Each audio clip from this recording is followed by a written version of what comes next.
Cette semaine, Mimo, un robot tout mignon, presque cartoonesque, pourrait bien devenir votre nouveau coloc. Ouais, encore un nouveau robot, mais vous allez voir, il a un petit truc en plus. On va aussi parler de Graphone OS qui claque la porte de la France et du prix de la RAM qui s'envole au point de coûter plus cher qu'une console. Ça paraît impossible, et pourtant c'est la réalité de la tech en 2025. Et le C'est Quentin, et bienvenue sur la bulle de la semaine, votre condensé, vous le savez, des actualités tech et design. Comment ça va mes petits osios ? Franchement, moi, ça va. Cette semaine, c'est un peu... Voilà, j'ai l'impression d'être une chauve-souris. Mais c'est vrai. la période nulle. C'est pas encore les fêtes. C'est pas encore la neige. Bien qu'il a neigé, je me suis mangé... J'étais avec Quentin le week-end dernier, on s'est mangé une sauce. Léger de dingue. Par contre, c'est la période de Black Friday. Et là, ça fait chauffer la carte. là, Qu'est-ce que vous avez acheté ? Vous avez acheté des trucs ou pas ? Rien du tout. Ah ouais ? Rien du tout pour le Black Friday. Non, je suis un T'as acheté un menteur. boîtier ? J'ai acheté un boîtier PC, ouais. Voilà. J'ai acheté un boîtier pour remplacer un que j'en ai à la maison. Un boîtier minimaliste. Bande de rageux. Est-ce que tu veux tirer sur... C'est bon, on tire sur la vidéo entre ça et la RAM. Je t'avais dit, la RAM, qu'on allait se faire retoquer là-dessus.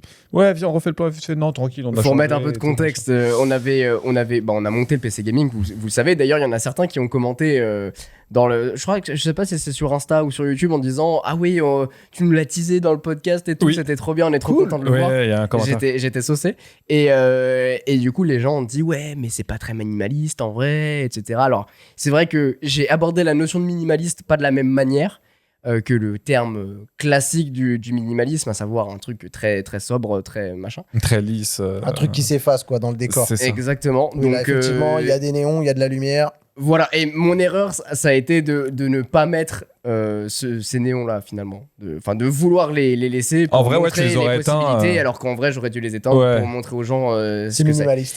Et c'est Le rigolo côté parce minimaliste, que le boîtier que j'ai acheté, c'est je crois que c'est un Fractal Pop Silent Mini et c'est vraiment juste un gros bloc noir parce qu'en fait j'ai bien aimé le design Steam Deck machin. Alors c'est un boîtier, hein, c'est pas juste une boîte, c'est un boîtier qui est relativement gros mais qui est bien isolé. Il fait vachement minimaliste parce que t'as pas de logo, t'as juste un petit fractal sur le côté.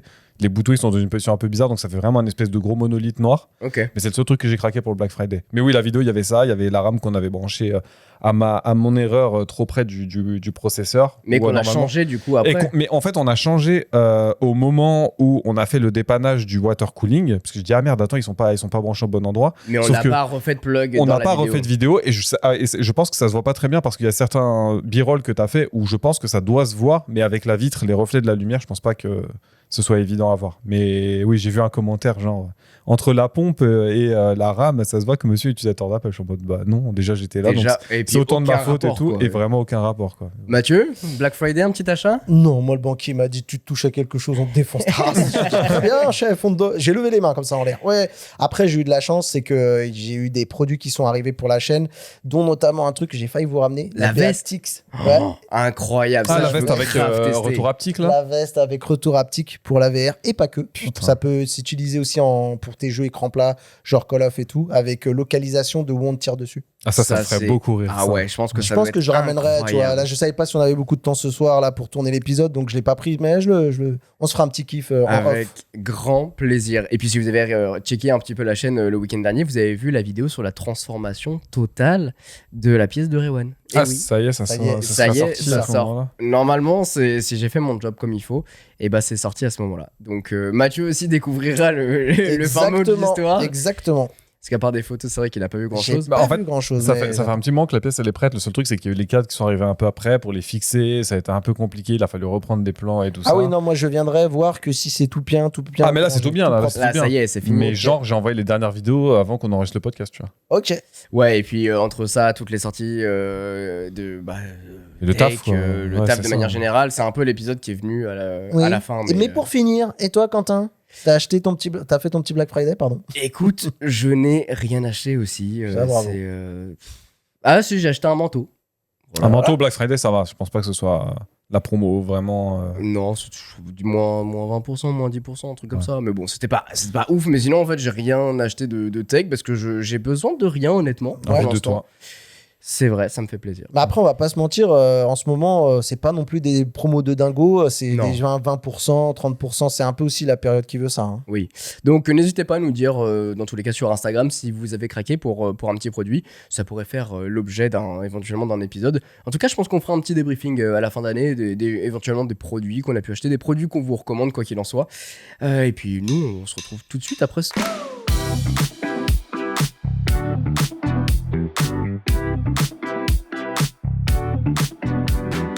Ce matin, j'ai envie de vous présenter Mimo, un petit robot humanoïde développé par Sunday qui apprend en t'observant. On est loin des robots humanoïdes qu'on voit et dont on a pu parler sur ce podcast. Il a été créé par Sunday, c'est une start-up californienne basée à Mountain View. Ah, je croyais que c'était une glace, moi. Eh bah non. Elle est bonne. pas la même. Ah oui, ouais. Pas la glace. Et je l'avais pas. Ça y est. Ouais, moi j'avais juste le jour de la semaine, mais Elle vient j'avais d'arriver, pas. elle vient d'arriver, ouais. Voilà. En tout cas, elle a été fondée en avril 2024 par deux anciens de la robotique et de l'IA, Tony Zhao et Cheng Chi. Désolé si je le dis mal.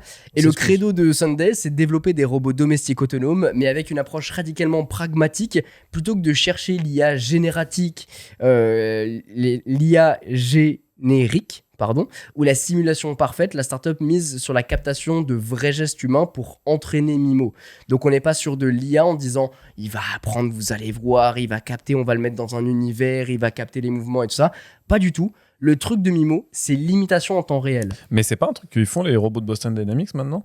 Parce que tu sais, au départ, il est programmé et tout. Maintenant, je crois qu'ils lui donnent des enregistrements de gens qui se déplacent et il apprend un peu dessus. Et bah là, c'est pas des enregistrements. En fait, on met un gant équipé d'un capteur et on fait nos gestes du quotidien. Je vais ouvrir le lave-vaisselle. Je vais choper un objet qui est par terre.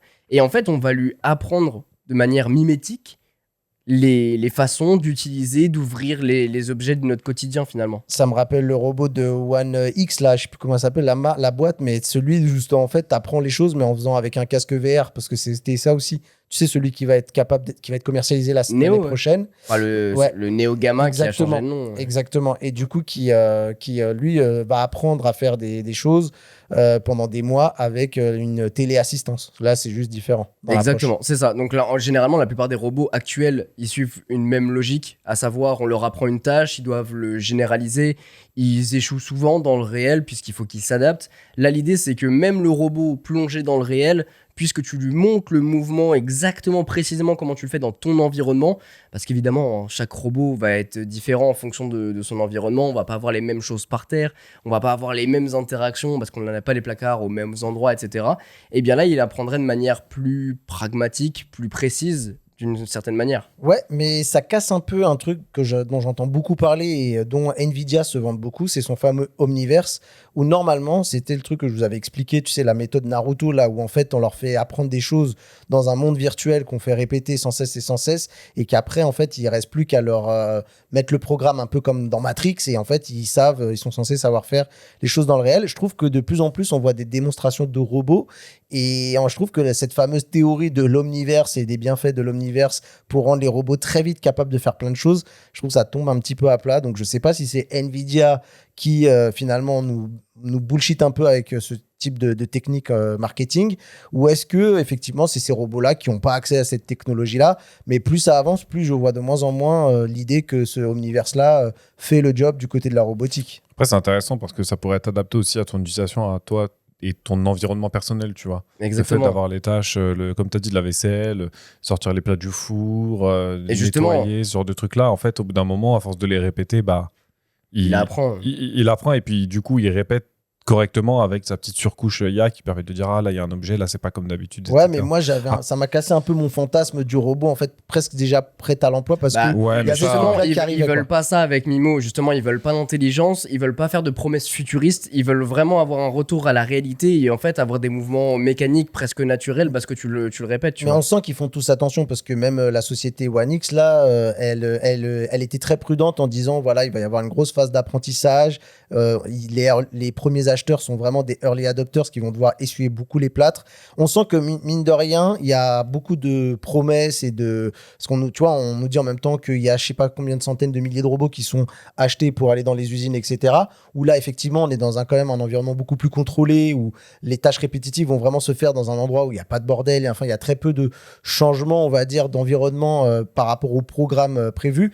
Mais on sent que du côté du consommateur comme nous, qui un jour auront un produit, là, on sent que c'est plus... On y va doucement, tu vois. On précise bien aux gens, attention, c'est vraiment de l'apprentissage. Il va falloir y aller mollo, quoi. Je pense que c'est honnête de leur part. Oui, c'est bien, c'est bien. Votre faiblesse, Ouais. c'est de dire, bah voilà, on a un robot, Oui, oui. il va pas vous faire le café, etc. Sauf si vous lui apprenez, quoi, globalement. Et Donc, du coup, ça arrive pas faut mieux demain, ça quoi. plutôt que de la fausse promesse.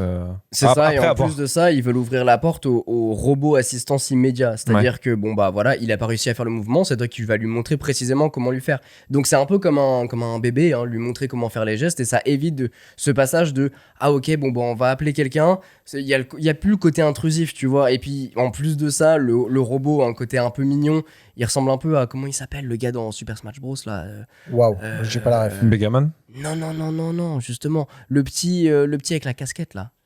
Le petit ref Ah, avec sa oui. batte de baseball. Ah non, Ah. ah non, j'allais dire un J'ai truc. oublié. Et Parce que moi, j'avais Astro Boy, mais ça n'a rien à voir. Bah, il ressemble un petit Un peu petit en peu vrai à à Astro Astro Boy, mais il a une casquette rouge, c'est pour ça que ça m'a fait penser à ça. C'est Sacha du Bourg-Palette. Exactement. Et un peu, ouais. J'ai En tout failli cas, dire. l'entreprise a ouvert le 19 novembre 2025 les candidatures à son programme Founding Family Beta, un premier déploiement de Mimo dans une cinquantaine de foyers. Ça, c'est la première instance. Ensuite, Sunday indique que Mimo sera pas disponible immédiatement à l'achat. Il faudra attendre vers la fin de la phase de la bêta. Donc, l'objectif, ce serait de le faire plutôt vers 2026, je pense fin 2026, avant même un lancement à grande échelle. Et en plus de ça aurait certaines répercussions sur le prix, puisque Mimo coûterait environ 20 000 $ selon la startup à créer. Sauf que du coup, si jamais ils en font un produit de série, du coup à grande échelle, ils pourraient drastiquement diviser le prix, apparemment d'au moins 50%. Mais pour l'instant, rien n'a été donné évidemment comme prix. Donc voilà, c'est un défi qui reste quand même énorme, hein, de faire fonctionner Mimo de façon Mais qui est très dans l'air fiable. du temps. Qui est très dans l'air du temps. Avec chacun fait son petit robot, ça relance Ouais, un oui. petit peu ce qu'on nous reprochait dans quand on faisait des Vivatech et tout, c'était que des éditeurs. Oui. Là, ils sont un peu de retour sur les robots, sur les trucs un peu concrets, sur le hardware. Et un puis je peu trouve cool. que ça change, tu vois, la manière de l'apprendre, ils ont une vision différente. Mais c'est ce que j'allais dire, du ouais. truc, ouais. C'est que t'en as qui font en mode, ouais, on va faire full IA, il y en a d'autres, bah, c'est full assistance. Là, t'as des. En fait, je pense que t'arrives à un moment où ils vont dire, bah, c'est quoi le mieux? Est-ce que c'est un peu de tout? Est-ce que, voilà, parce que là, le risque, c'est que du coup, le temps de tout lui montrer et de le répéter suffisamment pour qu'il l'apprenne, bah, au bout d'un moment, ça casse les couilles de juste le faire. Tu vois, si t'achètes le robot, c'est pour qu'il te remplace. Mais si tu dois l'élever comme un enfant pendant 3 ans, ça fait un peu chier. Alors c'est sûr, ça dépend du temps d'apprentissage. Ouais. Et ça, je me demande si justement un jour on fera pas une émission genre Top Flop, le numéro 17, tu vois, 5 ans plus tard, où en fait ces mêmes sociétés-là qui ont lancé les robots, et ben ils se sont cassés la gueule parce qu'ils ont grillé un peu les étapes. Moi, j'aurais été plutôt dans l'idée de faire un truc genre de le mettre dans un milieu professionnel, genre dans les hôtels ou tu sais dans les trucs un peu assistance, parce que bah, le personnel. Là où ils peuvent blesser des clients, tu veux dire? C'est pas forcément blesser des clients, mais en fait, je pense qu'en fait, comme on est dans le monde professionnel, on est plus à même d'entendre le fait de dire, bah là, vous allez devoir avoir une phase où vous allez devoir lui expliquer beaucoup de choses. Ça fait partie un peu du processus d'implémentation du robot, que de tout de suite balancer au grand public et où ça va être catastrophique, où genre les gens vont dire, ah non, mais moi, un robot de cette marque-là, genre plus jamais, tu vois. Ouais. Bah, Et c'est pour ça finalement, qu'ils les font autres des vont arriver trucs, après, ouais. ils seront ready, tu vois, et ils auront fait les trucs bien. Et ils seront ready, que genre comme, je pense, Unitree, tu vois, avec leur robot là. De toute façon, il y aura fatalement une marque qui va arriver, qui va mettre son robot entre les mains des gens et qui va essuyer tous les plâtres pour Exactement. toutes les autres marques, comme il y en a Exactement. beaucoup qui l'ont fait, les Samsung, les Apple, etc. Ils ont ouvert le bal et puis ensuite, après, une fois que ça sera au point, bah, il y en aura des pelletés, quoi. Tu parlais de prix qui pouvaient drastiquement descendre. Je vais te parler de prix qui va drastiquement monter et on n'est pas prêt. C'est un truc qui court un petit peu en ce moment, mais il faut vraiment être un peu dans la tech pour être au courant. Mais je pense qu'un jour, c'est vraiment typiquement le genre de sujet qui va pouvoir peut-être popper dans les médias traditionnels. Parce que en ce moment, tu sais, on suit beaucoup l'inflation et tout ça. D'ailleurs, j'ai appris qu'en France, ça allait peut-être repartir. Bref. Mais quoi qu'il en soit, on risque de se retrouver dans une galère pas possible. Et je suis très curieux de voir comment les choses vont tourner pour plein d'autres cas. Tout simplement pourquoi? Parce qu'il y a un des composants dans nos appareils électroniques qui est en train de grimper. Présent dans tous nos appareils électroniques. Ouais, exactement. Vraiment tous. Alors, oui, on parle d'électronique, on va dire, d'ordinateur, de smartphone et tout ça. Parce qu'effectivement, c'est pas dans les fours à.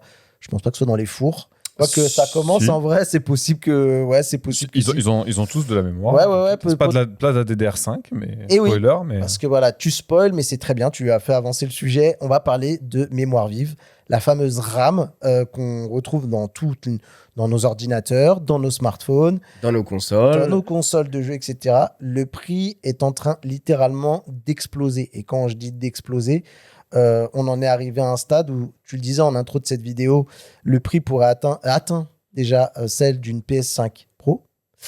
Sachant que même, j'ai une anecdote qui dit que le prix contractuel, il a augmenté de 171,8% sur l'année, Waouh. dépassant même la hausse du prix de l'or. Je pose le bail, on en est là. Donc mieux vaut acheter de la RAM aujourd'hui que de l'or. Exactement, exactement. C'est plus bon marché d'acheter de l'or que d'acheter de la RAM. Alors, qu'est-ce C'est qui l'inverse. se passe? Ah oui, non, Oui, c'est c'est ça. le, Je c'est le pense bon que terme. j'avais été bon. Ouais, c'était Ouais. le bon terme. C'est moi qui me suis trompé. Alors, pourquoi? Qu'est-ce qui se passe? Eh bien, vous allez voir comme quoi on en revient toujours à la même chose en ce moment quand on parle de tech.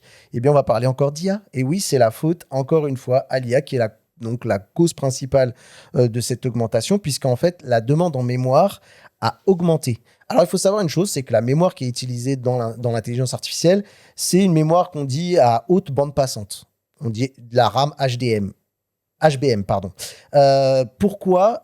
Par alimenter les serveurs qui, justement, s'occupent de faire les inférences et tout ça, etc. Donc Bref, ils nous ont fait chier avec les cartes graphiques et maintenant oui. ils nous font chier avec la RAM. exactement. En fait, même les cartes graphiques, tu as de la VRAM dedans. Donc, c'est de la Oui. RAM Ouais, particulière. mais... Là où tu as de la DDR5 dans les cartes, de la mémoire vive traditionnelle, la RAM, tu vas avoir de la GDDR. Oui. Là, c'est de la 7 pour les cartes graphiques les plus récentes, mais qui est de la Graphical DDR7 qui est beaucoup plus rapide. Ouais, mais Ouais, donc mais il a raison, l'IA même l'IA le va nous faire GPU, chier enfin, à tu vois, chaque même fois le sur GPU, tous les sujets. Quoi. Surtout le hardware, ça va être globalement la merde. Hein. Ça, la consommation électrique et tout, de toute façon, à un moment donné, pour te faire tourner des modèles plus performants, il faut plus de performance. Exactement. Là, et en ce moment, ils sont beaucoup, c'est un autre sujet, mais ils sont beaucoup sur l'optimisation justement pour faire des modèles performants avec beaucoup moins de capacité de puissance. Heureusement que j'ai créé mon boîtier Bezeman. Exactement. Non, mais t'as raison, tu fais bien de le dire. Un des autres sujets vraiment critiques pour l'intelligence artificielle, c'est l'électricité, hein, complètement. C'est censé être une RAM techniquement un peu différente par rapport à celle qu'on utilise dans le grand public. Sauf que, en fait, les chaînes de montage de ces mémoires-là, c'est les mêmes, que ce soit oui, pour de la RAM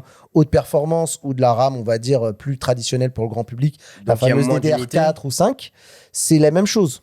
Sauf que on pourrait se dire, ok, bon, bah très bien, il suffit de couper la poire en deux, d'en mener un peu pour le grand public, un peu pour l'IA. Sauf que non, parce que les fabricants qui sont Samsung, SK Hynix et Micron, eh ben eux, ils privilégient la HBM parce que en fait, la demande, elle est tellement beaucoup plus rentable, et ben forcément, c'est le grand public qui y perd dans l'histoire. C'est-à-dire qu'il y a tellement... En fait, imagine, tu as, je sais pas, n'importe qui, même un Apple qui arrive, qui dit j'ai besoin de 170 millions, je dis un chiffre un peu sorti du chapeau, 170 millions de stock de RAM. Donc, ok, merci. Tu dis, waouh, c'est bien, hein, ça, c'est cool. Hein. Sauf qu'un OpenAI, lui, quand il débarque, il dit, la RAM, on voudrait vous en commander. Oui, vous en voulez combien? Bah, t'en as combien? J'ai ça. J'en ai 500 millions. On va tout prendre. C'est qu'on en est là. Un petit peu, d'ailleurs, comme tu le disais, pour certains GPU. Alors, il y avait des GPU qui sont plus spécialisés, genre le H100, par exemple, ou le H400. Je sais plus c'était quoi le modèle d'après, mais c'est la gamme H pour les GPU qui est un peu plus spécialisée c'est que les grands de l'IA, les OpenAI, les Grok X et tout ça, ils allaient braquer Nvidia tous les jours. Meta, ils appelaient à chaque fois, ils appelaient le PDG de Nvidia. T'en as combien? Je prends tout. Non, mais il y a l'autre qui m'appelle. Non, tu lui que dalle, je prends tout. Donc, je te laisse imaginer. C'est dingue. C'est une dinguerie. Et du coup, en fait, on en est arrivé à un stade où, par exemple, un kit de DDR5, qui est un kit de DDR5 6400 pour les connaisseurs de 32 Go de RAM, c'est passé du prix de 190 € à 390 €. Ça a pris plus 105%. Ah ouais, non, mais Ok. c'est fou. Attends, on réserve un autre waouh, je t'en laisse un en stock. Là. Ça a pris ce prix-là, cette augmentation-là, en 2 mois. Let's go. Ok. Bon, bah voilà. Donc, je vous laisse imaginer, comme on l'a dit au début de cette news, tout est touché. Les smartphones, même les bagnoles, hein, tout ce qui contient qui a besoin de RAM est complètement pris dans ce feu-là. Et du coup, eh bien, ça fait paniquer à bord toute l'industrie. Bah, le truc, c'est qu'en fait, à la rentrée, quand les nouveaux produits vont sortir, en fait, on peut s'attendre à éventuellement avoir une hausse des prix à cause de ça, quoi. Alors, il y a deux possibilités. Parce qu'il faut savoir que là, pour l'instant, tu vois, les stocks de RAM, elles sont tombées à un minimum record de 3,3 semaines. Ça veut dire qu'ils ont juste 3 semaines, on va dire 3 semaines et demie de un peu de stock, mais c'est dévalisé direct. Donc, c'est catastrophique. Alors, je vais vous donner un petit peu l'état de l'art pour qu'on comprenne un petit peu. Il faut savoir que déjà, hein, le prix de la RAM, ça correspond à peu près, ça représente 20% du coût de fabrication d'un PC portable. Donc, imaginons déjà les prix qui s'envolent, c'est 20% de tout un produit. Alors, il y a les bons et les moins bons élèves. T'as par exemple du côté du monde du PC, t'as Lenovo qui eux ont réussi à constituer un stock massif pour pouvoir par exemple être paré jusqu'en 2027. Parce que c'est ça aussi que j'ai pas dit, mais ce qui est le plus important dans cette news. Parce qu'en fait, si tu veux des fluctuations de prix, des galères de stock, etc., Oui, ça arrive. Depuis toujours. Ça existe depuis longtemps. Je peux te donner des exemples concrets. Il y a eu un moment, je crois, c'était en Thaïlande ou au Vietnam, des inondations qui ont paralysé des usines de fabrication de RAM. Et du coup, ça avait cet impact-là où il y avait des prix qui commencent à monter. Sauf que là, avec l'appétence qu'il y a autour de l'IA et vu les investissements, parce que les mecs, ils font des levées de fonds de 500 millions, etc., de 1 milliard, 10 milliards, et ça n'arrête jamais. Donc, pour l'instant, ils risquent de factuellement pomper le marché sans pour l'instant qu'on ait vraiment de visibilité sur le fait que ça pourrait s'arrêter à un moment ou un autre. Alors on a des perspectives, je vais vous dire, mais pour vous donner d'autres exemples, tu as par exemple Cyberpower PC, qui est une boîte américaine qui conçoit des PC. Eux, ils ont augmenté le prix à 500% de la RAM. Voilà, juste de la RAM. Pour te dire, catastrophique. Dans le monde des consoles, apparemment, Sony a vu le coup venir et a eu le temps aussi également de faire des stocks pour pouvoir tenir sur la durée. Xbox, c'est pas du tout le cas. Mais non. Tu sais, eux, t'as l'impression que eux, tous les astéroïdes du monde leur tombent sur la gueule. Non, mais là, en ce moment, Ils c'est ont aucune terrible. vision, c'est une Alors, blague. par contre, à côté, ils sortent des Crocs Xbox. Exactement. Oui. Mais bon, bref, C'est vrai.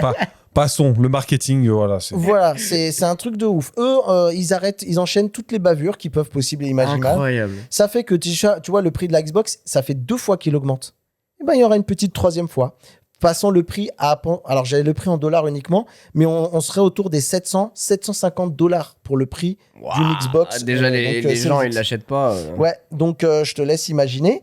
Apparemment, du côté de chez Nintendo, ils ont aussi prévu le coup. J'ai l'impression, tu vois, les Japonais, ils sont bons pour ce genre de truc. Ils ont le nez creux, tu vois. Sauf que, apparemment, ça aurait eu même, par exemple, des impacts sur le lancement de la Nintendo Switch 2. Ils avaient déjà vu qu'il y allait avoir ce problème qui allait se mettre en face. Et donc, c'est pour ça peut-être même que le prix, il est un peu... Parce que ça a beaucoup râlé un petit peu aussi... au niveau du prix pour certains qui ont eu du mal à comprendre. Moi, j'ai fait une vidéo là-dessus où j'expliquais aussi les tenants et les aboutissants. Et j'avais pas pensé à ce sujet-là sur lequel on n'avait pas pour l'instant toutes les informations. Moi, tu sais qu'il y a un truc voilà. qui me fume de rire sur la mémoire HBM, c'est qu'en fait, le problème, c'est qu'elle est très efficace pour entraîner les IA. Oui. Par contre, pour les exécuter, on n'en a rien à foutre. Donc, en fait, tant qu'ils sortent des modèles, qu'ils entraînent les modèles, ça va faire augmenter. Au bout d'un moment, quand ils vont sortir, à voir si c'est le cas pour les modèles suivants qui vont enregistrer. Mais en fait, Ils vont tout liquider, quoi. en fait, ouais, ils en ont besoin très ponctuellement. Pour la phase d'entraînement. Une fois que c'est Ouais. entraîné, c'est bon, on n'en a rien à foutre. Tu peux la faire sur de la mémoire traditionnelle qui coûte beaucoup moins cher. La mémoire HBM, c'est High Memory Bandwidth, donc elle est très très rapide et donc elle est un peu plus chère à fabriquer, comme l'a dit Mathieu, mais elle est aussi beaucoup plus efficiente énergétiquement. Donc dans un data center où tu as littéralement des millions de GPU, je te laisse imaginer quand même l'intérêt de récupérer quelques watts sur chacun de tes transactions énergétiques. Ça se chiffre en millions d'électricité derrière. Le problème, c'est que par exemple, en ce moment, OpenAI traverse une mauvaise passe parce que en fait, Google... c'est tous les jours la mauvaise Ouais, passe, mais là, en ce moment, vu que Google, on en a parlé dans l'épisode de la bulle de la semaine précédente, et Google leur a mis un 5-0 là, sur tous les benches.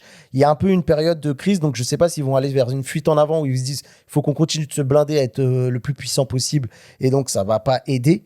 Mais on en est là. Alors, juste pour vous donner quand même quelques perspectives, je parlais tout à l'heure de la durée potentielle de cette crise-là, donc on n'a pas forcément encore les tenants et les aboutissants, mais il est en tout cas envisagé que cette crise-là dure jusqu'à minimum 2027. Ah oui, d'accord. Voilà. Donc pour l'instant, on n'est pas sorti de l'auberge. Et ça, c'est le minimum. C'est genre presque les prévisions optimistes. Les scénarios qui pourraient permettre quand même une amélioration avant, ou en tout cas à minima à 2027, c'est que potentiellement la bulle d'IA éclate. Ça veut dire que ça y est, les investisseurs, ils ont compris. Ils se disent c'est bon, on va arrêter de vous alimenter comme des porcs là. Le second, c'est que justement des nouveaux modèles d'IA arrivent qui sont plus efficaces et qui du coup demandent moins de mémoire pour libérer un petit peu les chaînes d'approvisionnement. Et il y a aussi un autre facteur qui aurait pu grandement aider, mais qui celui-ci est un peu, on va dire, un des potentiels moins probables, c'est le facteur chinois, c'est-à-dire qu'il y a des fabricants de produits chinois comme CXMT et YMTC qui, eux, peuvent augmenter leur capacité. Ils sont d'ailleurs en train de travailler là-dessus. Ils ont fait un plus 70% en 2025. Mais le problème, c'est qu'ils ne peuvent pas forcément résoudre le problème parce que, ils sont bloqués par une certaine restriction des US. Du coup, ils ne pourront pas faire de la RAM performante, etc. Vu que Donald Trump, il leur coupe les jambes à chaque fois pour éviter qu'ils rattrapent le retard, voire qu'ils fassent mieux. Donc, on aurait pu espérer qu'on soit sauvé par les Chinois, entre guillemets, qui ont la capacité de produire vite et beaucoup. Ben là, ça sera pas le cas. Une fois n'est pas coutume, moi je vous emmène du côté de l'État qui prend des décisions et qui fait des communications en ne comprenant absolument rien au principe de vie privée et de la technologie en général. Les tacles glissés. Mais c'est pas un tacle glissé, hein, sur fond de chat control, de Sky ECC. Je vous emmène du côté de Graphene OS qui a annoncé qu'ils mettaient fin à leur activité sur le sol français, notamment puisque Graphene OS, je rappelle, c'est le système d'exploitation sécurisé, et je dis bien sécurisé, qui a un fork d'Android, donc qui vient sur le... C'est une surcouche en fait. C'est pas une surcouche, c'est un redéveloppement. C'est un concurrent des OS. En fait, c'est basé sur du Android, mais en fait, c'est développé avec davantage d'intégration de la sécurité, de tes données, de ta vie privée et tout. C'est un truc qui te permet de gérer beaucoup plus finement tes performances et des autorisations que tu vas mettre dans tes applications. C'est installé sans les services Google, donc de base, t'as même pas le Play Store, t'as même pas les services Google. C'est ce que t'avais installé sur le Pixel? Ouais, je l'ai installé C'était pas iOS, c'était Graphene que t'as mis ou c'était Non, c'était Graphene. C'était Graphene. Sur un OS. Pixel 7 Pro, j'avais mis Graphene. C'est supporté officiellement que sur les Google Pixel d'ailleurs. Et c'est là le premier problème dans la réflexion que nos bons journalistes et notre bon État a eu, puisqu'il y a eu un article qui est sorti le 19 novembre 2025 qui taxait Graphene OS comme étant l'arme secrète des narcotrafiquants pour protéger leurs données de la police. Donc, alors, ils ont tout whip-in, déjà pour commencer. Ok, alors attends, faut que je mette un contexte sur la démo que tu m'as faite la dernière fois. Ouais. Parce que je lui ai filé un Pixel 7 Pro qui était pété. Il a réussi à le réparer parce que c'est Monsieur Bidouilleur. il installe Graphene OS dessus. Ouais. Et il me dit, Quentin, tiens, déverrouille-le. Le code, c'est 1, 2, 3, 4. Déjà, j'ai bugué, je fais Rewan 1, 2, 3, 4. Qu'est-ce qui t'arrive? C'était pour la démo, il n'y avait rien dessus, il n'y avait même pas de signe. Voilà, il y avait rien dessus. il était en factory, sortie d'usine. Donc, je déverrouille le téléphone, je fais OK, super, je balaye, il n'y a rien. Nickel, il me dit OK, verrouille. Je verrouille. Il me dit OK, mets 4x0. Je fais OK, bizarre. C'est bizarre. Je mets 4x0. Bah rien. Mais pas rien. J'essaie. Il te dit mauvais mot de passe.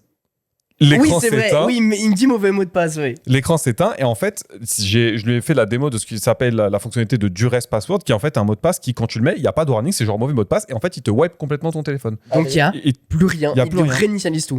C'est même pas il te réinitialise, c'est il t'efface les données en fait. Je sais pas exactement dans le détail comment ça fonctionne, mais je pense qu'il efface ta clé de chiffrement maîtresse qui déverrouille tout le reste du système d'exploitation et de tes données. Donc il efface ton profil eSIM, il efface tes différents profils, tes données d'application et tout. En fait, il wipe tout et c'est impossible de l'arrêter. Et donc c'est ça que finalement les narcotrafiquants pourraient utiliser comme méthode.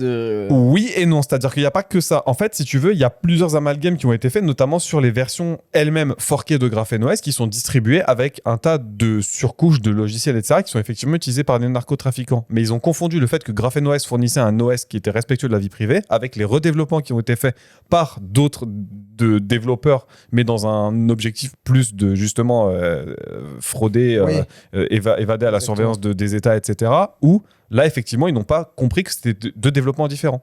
C'est du Graphene OS avec une surcouche qui est elle-même une surcouche d'Android. Enfin, un redéveloppement d'Android. Ok, d'accord. Donc, la position de Graphene OS là-dessus, ça a été de se retirer du sol français à cause de ce truc-là. Mais en fait, c'est pas vraiment à cause des deux articles. Il y a eu deux articles qui ont été faits, un sur le Parisien, l'autre je sais plus où. Mais c'est pas ça qui a donné la décision de se retirer, puisque en fin de compte, ce qui a donné la décision de se retirer, c'était le fait que leurs données, elles étaient chez OVH et que en fait, l'État demande de plus en plus l'accès à ce genre de données dans le cadre d'enquêtes judiciaires. Sauf qu'eux, ils ont dit, on va pas vous donner des clés de déchiffrement maîtresse pour l'entièreté des données qui sont soit chez OVH, puisqu'ils sont chez OVH Cloud, soit pour nos appareils, puisque ça s'appelle une backdoor. C'est un affaiblissement du niveau de sécurité de l'appareil.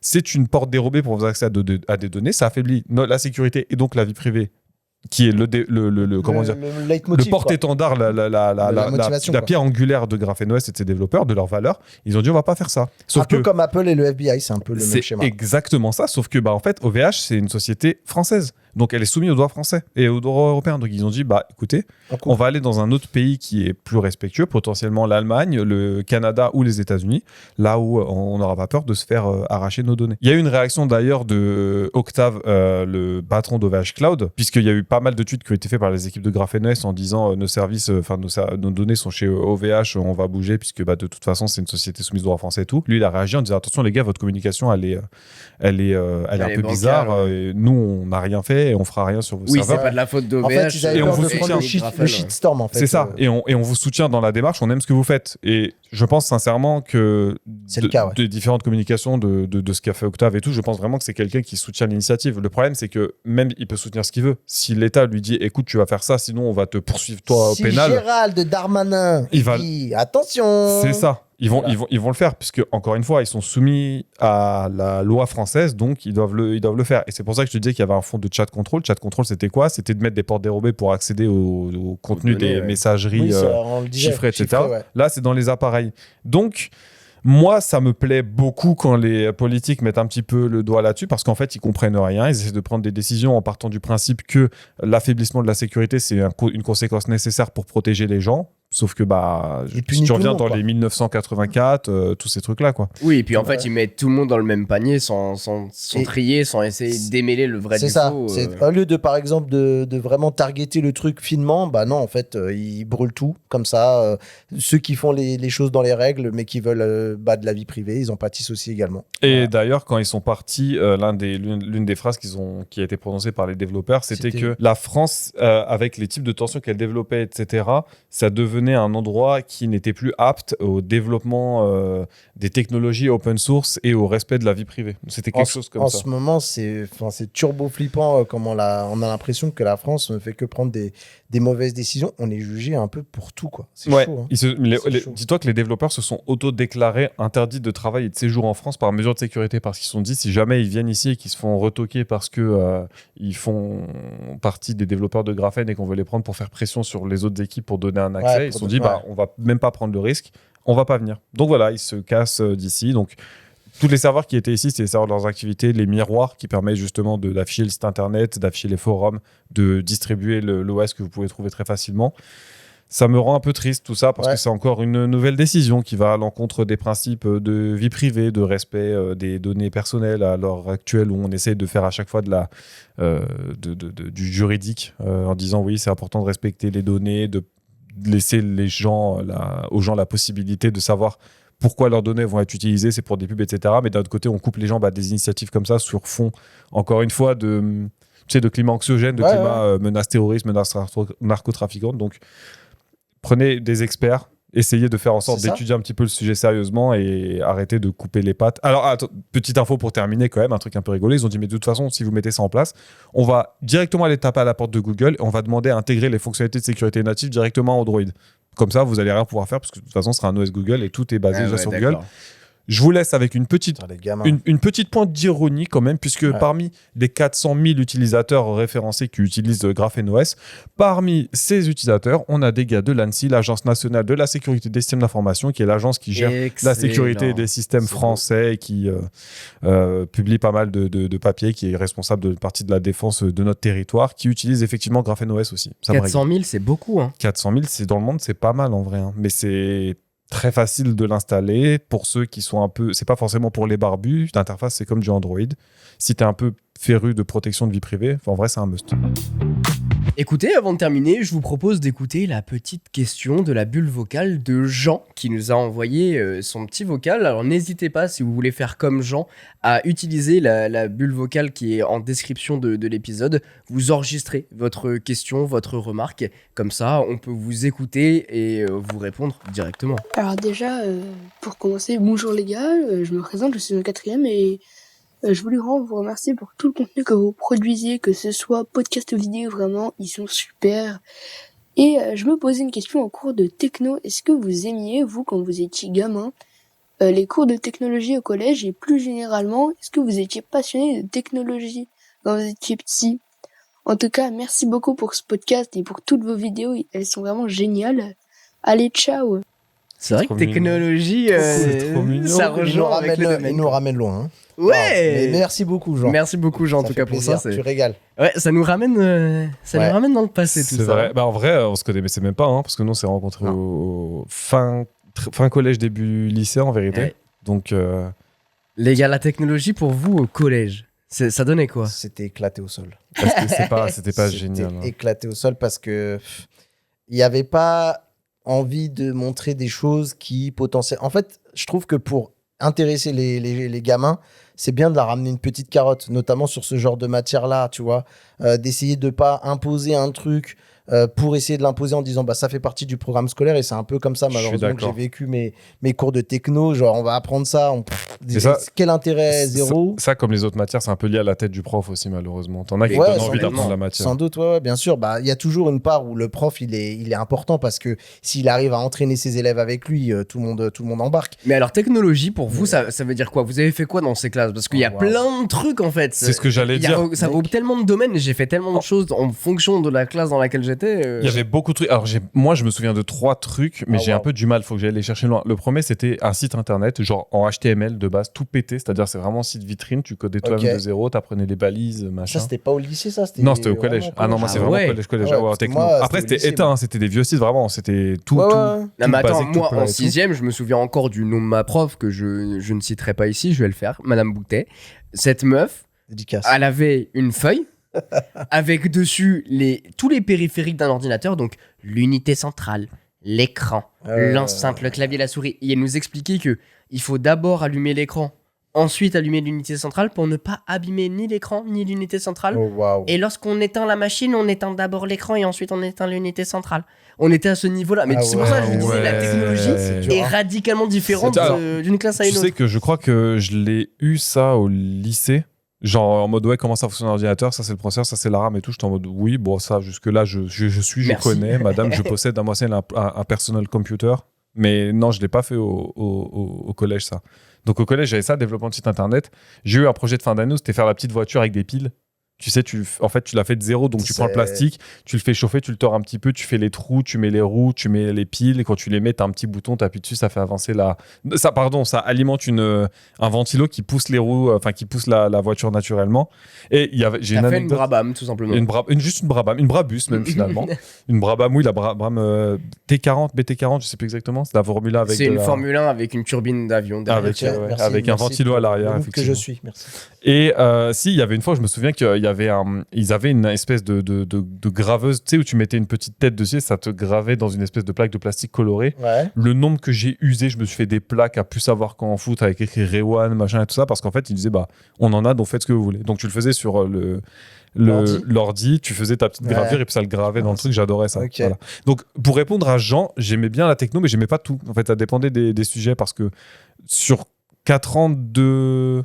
Techno, on n'a pas ça pendant 4 ans. Si, on a ça pendant 4 ans. 6ème, 5ème. Tu vois, je me souviens de 3 projets globalement. Donc, c'est peut-être pas le truc qui m'a le plus passionné.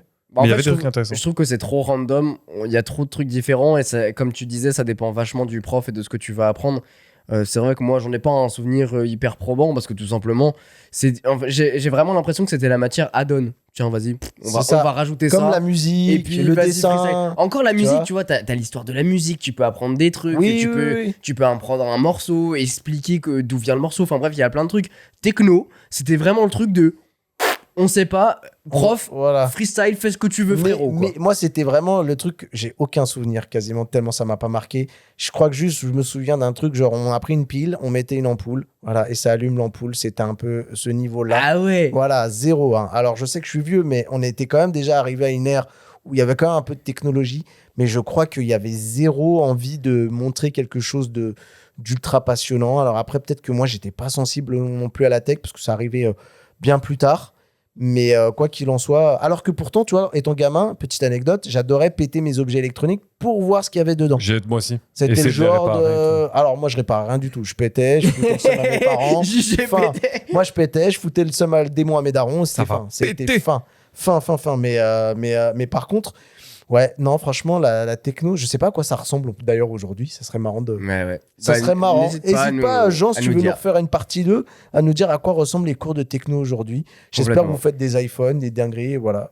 Ce serait beau. En tout cas, écoutez, voilà pour les actus de la semaine. Et justement, en parlant de technologie, on a voulu prendre un petit peu de recul. On se dit souvent qu'on choisit nos technologies, mais si c'était plus vraiment le cas, si nos envies, nos achats, nos routines étaient guidées, influencés, presque pilotés par les marques et la tech elle-même. On en parle jeudi dans Bubble. Merci les osios. Salut. Ciao.